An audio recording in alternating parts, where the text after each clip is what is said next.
I now call the Home Secretary Yvette Cooper. Thank you, Mr. Speaker. With permission, I'll make a statement on the Southport murders. None of us will ever forget the events of 29th of July. The school holidays had just started. Little girls were at a dance class to have fun, to dance, to sing. A moment of joy turned into the darkest of nightmares. And we think especially of three little girls, Elsie Dot Stankham, B.B. King, and Alice De Silva Aguiar. Their precious smiles and the dreams that their families had.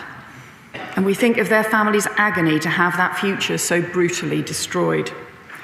They are in all our hearts and prayers, as are those who survived the attack but who live with the physical and emotional scars.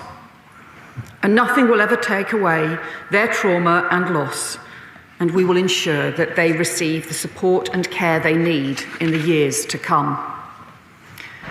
We think too of the police and first responders who ran into that scene of unspeakable horror. The courage they showed and the lives they saved is public service at its very best. Yesterday, Axel Rudakubana pled guilty to all charges.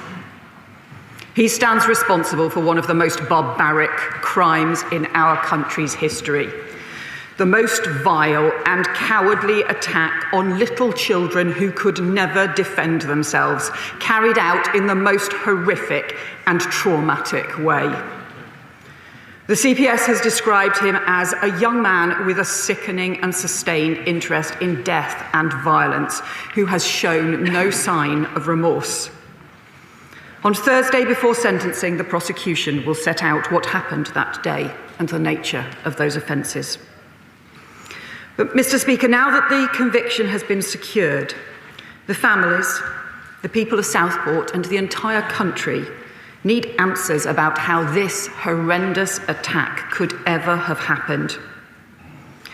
The government has been constrained in what we could say up to this point about Rudakubana's past to avoid prejudicing any jury trial in line with all the normal rules of our British justice systems, because nothing was more important than securing justice. But now we can start to lay out that background. Multiple different agencies were in contact with Rudakubana and knew about his history of violence. He was referred 3 times to Prevent between December 2019 and April 2021, when aged 13 and 14.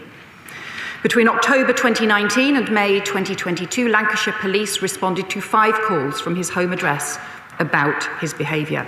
He was referred repeatedly to the multi-agency safeguarding hub.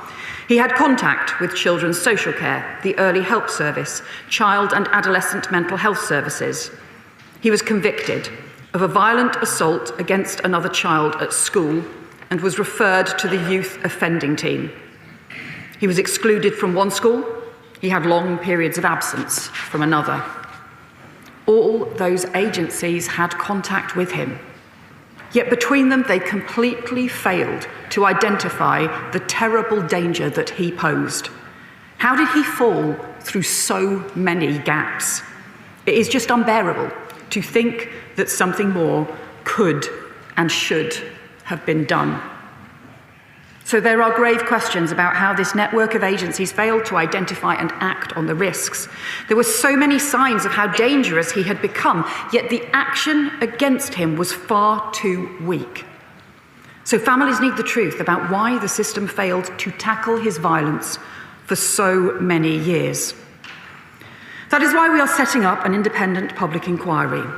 Like the Angelini inquiry into Wayne Couzens, it will begin work initially on a non-statutory basis so that it can move quickly into action, but with statutory powers added later as required.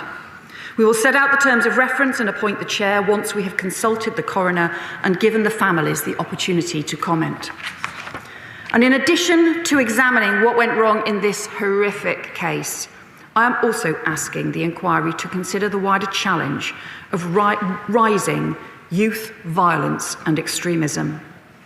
because I have been deeply disturbed at the number of cases involving teenagers drawn into extremism, serious violence, and terrorism, including Islamist extremism, far-right extremism, mixed and confused ideology, and the obsession with violence and gore. There has been a threefold increase in under 18s investigated for involvement in terrorism in just 3 years. 162 people were referred to Prevent last year for concerns relating to school massacres. The Met Commissioner has warned about young men who are fixated on violence grazing across extremist and terrorist content online. And Five Eyes counter-terror partners have warned about growing radicalisation of minors, happening as so many of our children and teenagers are being exposed to ever more disturbing materials online, an online ecosystem that is radicalising our children while safety measures are whittled away. The Online Safety Act illegal content codes of practice come into force in March, and the child safety codes should be in place this summer. But companies should take responsibility before then.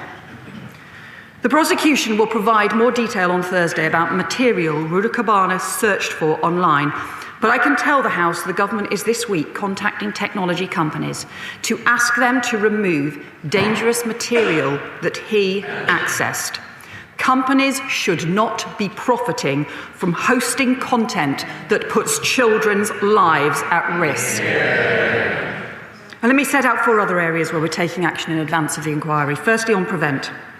The government and counter-terrorism policing jointly commissioned an immediate Prevent learning review during the summer, and I will publish detailed findings following the sentencing.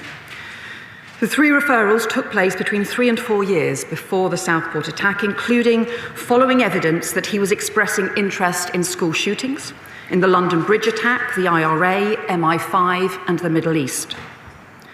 On each occasion, Rudakubana's case was assessed by counter-terrorism policing, but in each case, there was no onward referral to specialist channel support.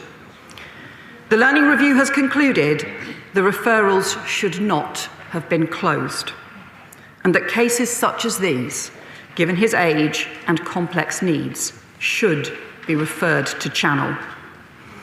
It concludes that too much weight was placed on the absence of ideology without considering the vulnerabilities to radicalisation or taking account of whether he was obsessed with massacre or extreme violence.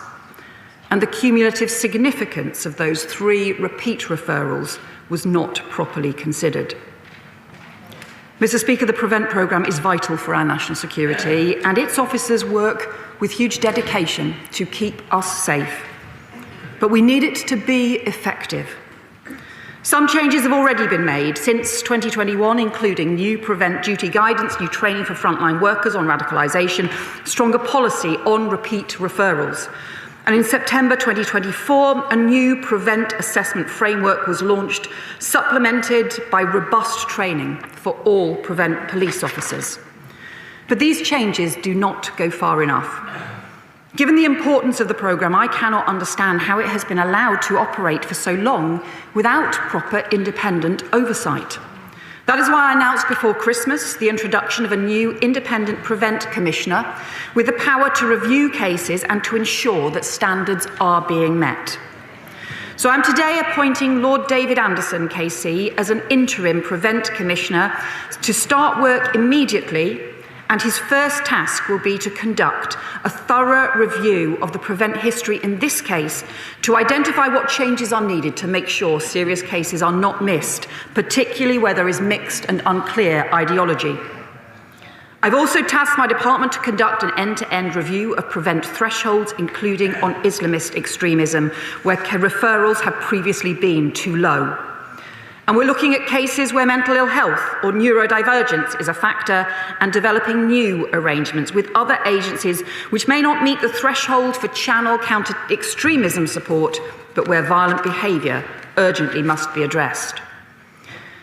Second, 2 shocking facts around knife crime emerged from this case. The Prevent Learning Review found that Rudakubana admitted to having carried a knife more than 10 times, yet the action against him was far too weak. And despite the fact that he'd been convicted for violence and was just 17, he was easily able to order a knife on Amazon. That's a total disgrace, and it must change. So we will bring in stronger measures to tackle knife sales online in the Crime and Policing Bill this spring. Mr. Speaker, thirdly, as the Prime Minister has set out this morning, we need to ensure our laws keep up with the changing violent and extremist threats we face. It is for the police and CPS to decide whether individual cases meet the definition set out in the Terrorism Act 2000 when making charges. But given the growing number of cases where perpetrators are seeking to terrorise, even without a clear ideology, we need to ensure the law, powers and sentencing are strong enough to cope. I have therefore asked the Independent Reviewer on Terrorism Powers to examine the legislation in this area in the light of the modern threats we face. Finally, Mr. Speaker, let me address the issues of contempt of court. Because the British way of justice means information is presented to the court by the police and CPS with restrictions on what can be said beforehand, so the jury does not get partial or prejudicial information in advance to make sure that the trial is fair and justice is done.